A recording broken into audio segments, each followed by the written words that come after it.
अस्सलामुअलैकुम। हमल के दौरान वॉमिटिंग, नौजिया आना एक आम सी बात समझा जाता है। आज की वीडियो में हमने देखना है कि ये जो वॉमिटिंग है, इसकी एक्चुअल रीज़न क्या है? वॉमिटिंग आना क्या आपके बच्चे के लिए नुकसानदेह है? क्या माँ के लिए नुकसानदेह है? क्या उसको बहुत ज़्यादा वीकनेस हो जाती है? क्या फीटस को भी बहुत ज़्यादा वीकनेस हो जाती है? क्या ज़्यादा उल्टियाँ आने वाली ख़वातीन सिर्फ़ बेटियों को पैदा करती हैं? आज हम देखेंगे कि क्या इसमें कुछ हकीकत है या ये मिथ है। और आज की वीडियो में हम देखेंगे कि वॉमिटिंग को आप कैसे मैनेज कर सकते हैं। चलिए जी वीडियो को स्टार्ट करते हैं।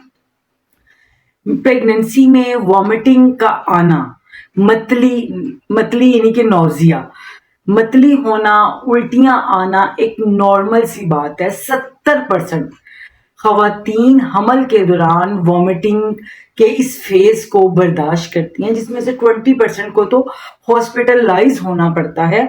उनको इतनी वॉमिटिंग आती है, इतनी वॉमिटिंग आती है कि उनसे कोई एक चीज़ भी नहीं खाई जाती है, जिसकी वजह से उन्हें डिहाइड्रेशन हो जाती है, हॉस्पिटलाइज होना पड़ता है और एक गंभीर सी सिचुएशन पैदा हो जाती है। अब वॉमिटिंग का आना क्या नेचुरल है, इसकी रीज़न क्या है, इस पे गौर कर लेते हैं। वॉमिटिंग आती है एक्चुअल में जब आप प्रेग्नेंट होते हो, तो आपकी बॉडी के अंदर हार्मोन्स जो है वो चेंज हो जाते हैं। तो जो हार्मोन है आपकी बॉडी का बीटा HCG, ये बढ़ने लग जाता है। ये हमल से लेके 14 हफ्ते तक तेजी से बढ़ता है। और वॉमिटिंग, नौजिया होती ही बीटा HCG के बढ़ने की वजह से है। 14वें हफ्ते के बाद क्या होता है कि ग्रेजुअली वो नीचे आने लग जाता है ये हार्मोन, और बहुत सी फीमेल्स के अंदर वॉमिटिंग और नोजिया की जो सिम्टम्स हैं वो कम होती हुई दिखाई देती हैं। तो ये तो इसका रीजन आपको पता चल गया कि ये हमारे हार्मोन की वजह से है। हाँ, क्या ये नुकसानदेह है फीटस के लिए? नहीं जी, ये बिल्कुल फीटस के लिए नुकसानदेह नहीं है। ये एक गुड सिम्टम है, आपको पता चल गया कि आप वाकई प्रेग्नेंट हो गए हो, आपके हार्मोन्स डिस्टर्ब हो रहे हैं, गुड न्यूज। आपका फीटस डेवलप हो रहा है, आपका बच्चा बढ़ रहा है, गुड न्यूज। तो ये बिल्कुल भी कोई आपके फीटस के लिए नुकसानदेह बात नहीं है, आपके लिए नुकसानदेह बात नहीं है। हाँ, अगर आप इसकी केयर ना करें, सिचुएशन जो है वो बहुत ही ज्यादा क्रिटिकल हो सकती है। अगर आपको डिहाइड्रेशन हो जाती है, नौजिया जो है वो वॉमिटिंग में बदल जाती है, और वॉमिटिंग मुसलसल वॉमिटिंग आती है जो आपको डिहाइड्रेशन कर सकती है और कॉम्प्लिकेशंस देखने को मिल सकती हैं, लेकिन वो 10 to 20% फीमेल ही होती हैं। नेक्स्ट है कि आप प्रेगनेंसी में क्या चीज खाएं कि आपको जो नौजिया है वो ना हो। तो कभी भी पूरे वर्ल्ड में किसी भी गायनाकोलॉजिस्ट ने कभी भी कोई खास फूड जो है वो आपको नहीं बताई है। सिर्फ यही कहा जाता है आपको कि आपने जो खाना है, जो भी आपके खाने का दिल है, उसको हलाल खाना खाइए, थोड़ा थोड़ा खाइए और बार बार खाइए। अब पहले जमाने की जो बड़ी अम्मियाँ दादियाँ थी, उनसे आपने एक बात सुनी होगी कि प्रेगनेंसी के अंदर जब औरत कुछ खाने को मांगती है तो एक्चुअल में वो उसका दिल नहीं चाहता, वो आने वाले बच्चे का दिल चाहता है। तो ये मिथ है, लेकिन ये मिथ बहुत मजे की थी। इस मिथ की वजह से जो सराउंडिंग में लोग हैं, क्योंकि वो अपनी बहू को या अपनी बीवी को या किसी हामला औरत को खिला के शायद इतनी खुशी नहीं उन्हें होती, उन्हें इस चीज की खुशी होती है कि ये बच्चे ने मांगा है, यानी कि इसके अंदर पलने वाला बच्चा वो मेरी पोती है, पोता है, नवासी है, नवासा है, ये खुराक उसको जा रही है। तो इस बहाने से ये खुराक जो है वो माँ को खिलाई जाती थी। तो मेरे हिसाब से ये मिथ बहुत मजे का था कि कम से कम औरत जो खाना चाहती थी वो खा तो लेती थी। सिर्फ चंद चीजें हैं जो उसको नहीं खानी चाहिए, जो उसके लिए नुकसानदेह हैं। उसके अंदर ये है कि आपने बहुत ज्यादा स्पाइसी चीजें नहीं लेनी है। स्पाइसी चीजें क्या करती हैं कि आपके नौजिया को बढ़ाती हैं, मतली को बढ़ाती हैं, वॉमिटिंग कॉज करती हैं, जिसकी वजह से आपको सीने की जलन रहती है, आपको गैस्ट्रिक इश्यूज रहते हैं, आपको डिस्कम्फर्ट रहता है। तो स्पाइसी चीजें, बाहर का बना हुआ खाना, प्रिजर्वेटिव्स जिस खाने में यूज हुए हैं वो खाना बिल्कुल नहीं खाएं। घर का खाना खाएं, फ्रेश फ्रूट खाएं, ताजा बना के खाएं और अपने मील्स को मैनेज करें। और आपने स्मोकिंग नहीं करनी है। आपकी स्मोकिंग ड्यूरिंग प्रेगनेंसी आपके फीटस पे अफेक्ट करेगी। आपने बहुत ज्यादा सैड नहीं रहना, क्योंकि हार्मोन्स की वजह से मूड स्विंग्स तो होते हैं, लेकिन आपने सैड नहीं रहना। अपना ध्यान उस खुशी में लगा देना है जो खुशी आने वाली है। और जो फीमेल अल्कोहल का यूज करती हैं, उनके लिए भी बुरी खबर है कि अल्कोहल यूज करने वाली खवातीन का जो बच्चा है, जो फीटस है, वो मुतासिर होता है। अब हम देखते हैं कि हम कैसे मैनेज करें कि जो फर्स्ट ट्राइमेस्टर है उसके अंदर ये वॉमिटिंग और इस नौजिया और मतली, इसको हम कैसे कम कर सकते हैं। हम इसको ऐसे कम कर सकते हैं कि हम अपना जो आपकी जो खुराक है उसको मैनेज कर लें। ये आप पे डाल दिया है, प्रेग्नेंट औरतों पे,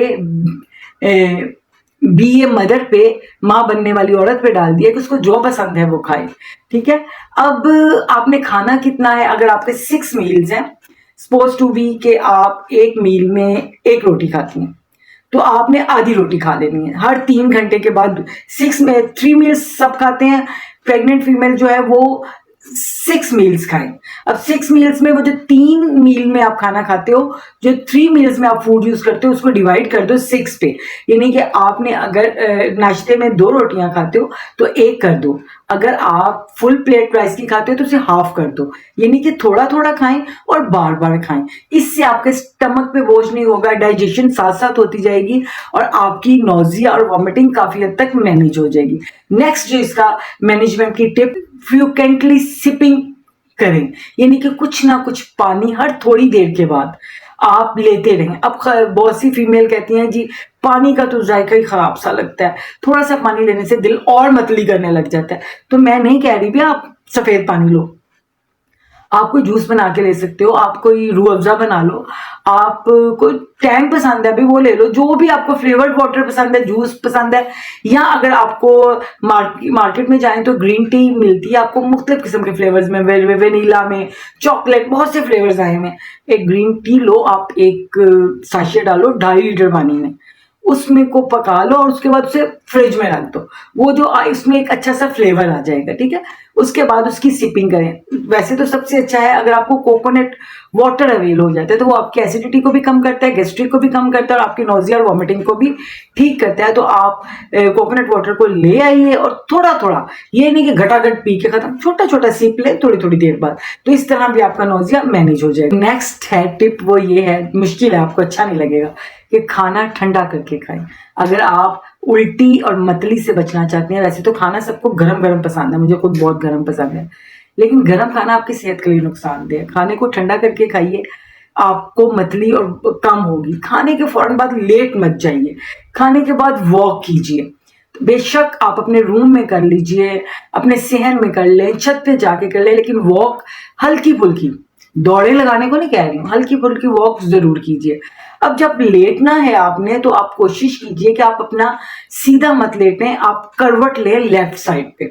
अब लेफ्ट साइड पे करवट लेने से क्या होता है, एक तो आपके जो फीटस को सर्कुलेशन ऑफ ब्लड जो है, आपके फीटस की तरफ जो सर्कुलेशन ऑफ ब्लड है वो अच्छी हो जाती है, और जो आपने खाना खाया होता है उसको हजम करने के लिए एंजाइम जूसेस वगैरह जो है वो डायरेक्ट आपके गले की तरफ नहीं आता, आपका नोजिया, आपकी वॉमिटिंग कम होती है। अगर आप राइट साइड पे लेटोगे तो वो कुछ ऐसी पोजीशन हो जाती है जिससे प्रेशर पड़ता है आपके स्टमक पे, तो जो चीजें भी आपका स्टमक का फूड है वो आपका बाहर की तरफ आता है, जिससे नोजिया वॉमिटिंग ज्यादा बढ़ने लग जाती है। तो लेफ्ट साइड पे करवट लेके लेटिए, उससे भी आपकी वॉमिटिंग कम होगी। अब आप जिस वक्त लेटें उस वक्त कोशिश करें कि आपका सर वाला जो हिस्सा है वो पांव वाले हिस्से से जरा ऊंचा होना चाहिए।